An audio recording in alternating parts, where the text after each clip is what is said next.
Good morning everyone. ఈరోజు పేపర్లో ఒక చిన్న న్యూస్ చూడడం జరిగింది. ఏంటంటే స్క్రబ్ టైఫస్ అనే వ్యాధి నెల్లూరులో వ్యాప్తి చెందుతుందని చెప్పేసి దాంట్లో కొంతమంది వివిధ ప్రాంతాల్లో దాని బారిన పడి ఇబ్బందులు పడుతున్నారనే న్యూస్ చదివిన తర్వాత ఈ వీడియో చేయడం జరుగుతుంది. ఈ స్క్రబ్ టైఫస్ అనేది ఎక్కువగా భయపడాల్సిన అవసరం లేదు. ఈ వ్యాధి ఓరియంటియా సిసుగముషి అనే ఒక బ్యాక్టీరియా వల్ల వ్యాప్తి చెందుతుంది. ఈ వ్యాప్తి విధానం ఎలా ఉంటుందంటే చింగర్ మైట్స్ అంటే ఒక సన్నని పురుగుల పైన వాటిల్లో ఆ పురుగుల నుంచి వచ్చే లార్వాల ద్వారా అది వ్యాప్తి చెందుతుంది. ఈ లార్వాలు ఎక్కువగా ఎక్కడ ఉంటాయంటే గడ్డి ప్రాంతాల్లో, తర్వాత ఈ గుబురుగా ఉండే ప్రాంతాల్లో. అందుకనే దాని స్క్రబ్ ఏరియాలో ఉంటుంది కాబట్టి స్క్రబ్ టైఫస్ అంటారు అనమాట. గుబురుగా ఉండే ప్రాంతాల్లో వాటిలో ఎక్కువ ఉంటుంది కాబట్టి ఈ ప్రాంతాలను అవాయిడ్ చేస్తే ఈ వ్యాధిని అవాయిడ్ చేయొచ్చు. దీని లక్షణాలు ఎలా ఉంటాయంటే అధికంగా జ్వరం వస్తుంది, బాడీ పెయిన్స్ ఉంటాయి, తలనొప్పి ఉంటుంది, కండరాల నొప్పి ఉంటాయి, నిద్ర ఉండదు, చర్మం పైన దద్దుర్లాగా ర్యాష్, మ్యాకులోపాపులర్ ర్యాష్ అంటాం దాన్ని, అలాంటి ర్యాష్ వస్తుంటుంది.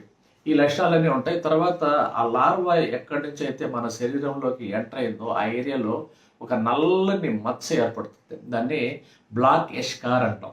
నల్లని మచ్చ ఉంటుంది.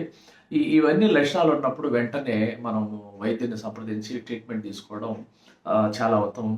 దానికి ముఖ్యంగా వాడే మందు ఏంటంటే డాక్సిసైక్లిన్. ఈ డాక్సిసైక్లిన్ యాంటీబయాటిక్ని కనుక వాడితే నివారించవచ్చు. At the same time treatment కూడా అదే. కొన్ని సందర్భాల్లో అజిత్రోమైసిన్ లాంటి మందులు కూడా ఇస్తుంటారు. అజిత్రోమైసిన్, క్లోరాఫెనికల్ లాంటి మందులు కూడా వాడచ్చు. కానీ డాక్సిసైక్లిన్ అనేది డ్రగ్ ఆఫ్ చాయిస్.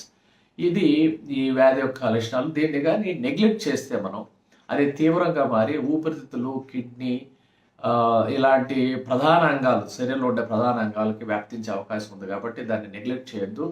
ముఖ్యంగా శరీరం పైన ఎక్కడైనా ర్యాష్ వచ్చినా, ఈ ఎష్కార్, బ్లాక్ నల్లటి మచ్చ ఏర్పడిన తర్వాత అధిక జ్వరము, ఒళ్ళు నొప్పులు, తలనొప్పి, తీవ్రమైన తలనొప్పి ఉంటే వెంటనే మీరు డాక్టర్ని సంప్రదించి దీన్ని ట్రీట్మెంట్ తీసుకోవడం బాగుంటుంది. లేదంటే వివిధ అంగాలకి అది వ్యాప్తి చెంది ప్రాణాపాయానికి కూడా దారితీసే అవకాశాలు ఉన్నాయి. పోతే నివారణ మార్గాలు ఎలాగంటే ఏం లేదు, వీలైనంత వరకు గడ్డి ప్రాంతాల్లో కానీ గుబురుగా ఉండే ప్రాంతాల్లో కానీ తిరిగేటప్పుడు పొట్టి బట్టలు వేసుకోకుండా పొడవైన బట్టలు వేసుకొని తిరగటం, వీలైతే బూట్స్ ఉంటాయి కదా, మోకాళ్ళ వరకు ఉండే బూట్స్ లో తిరగటం అది వీలవుతుంది. కానీ కొంతమంది పొలాల్లో తిరిగే రైతులకు వాటి వీలు కాకపోవచ్చు. కాబట్టి పొడవాటి బట్టలు, ప్యాంట్ లాంటివి వేసుకొని తిరిగితే మంచిది.